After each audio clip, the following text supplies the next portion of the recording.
অভিনেত্রী সোলাঙ্কি রায় এবং গৌরব চট্টোপাধ্যায় ছোট পর্দায় গোল্ডেন জুটি হিসাবে পরিচিত।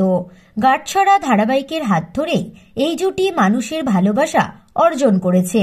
দর্শক আবার এই জুটিকে ফিরে পেতে চান পর্দায়, কিন্তু শোনা যাচ্ছে আর সোলাঙ্কি নয়, এবার ঋদ্ধি ওরফে অভিনেতা গৌরব চট্টোপাধ্যায় ফিরছেন ছোট পর্দায় আর এক জনপ্রিয় অভিনেত্রীর সঙ্গে।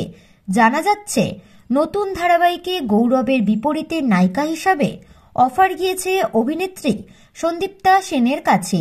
এই জুটিকে প্রথম দুর্গা ধারাবাহিকে দেখা গিয়েছিল। আসছে অ্যাক্রোপলিসের নতুন ধারাবাহিক, যেখানে লিড চরিত্রে দেখা মিলতে পারে গৌরব এবং সন্দীপ্তার। সূত্রের খবর, বছরের প্রথমেই প্রোমো শ্যুট হবে। তো বন্ধুরা, বিনোদন জগতের এরকমই নতুন আপডেট পেতে আমাদের চ্যানেল টলিটাউনকে সাবস্ক্রাইব করে পাশে থাকা বেল আইকনে ক্লিক করতে ভুলবেন না।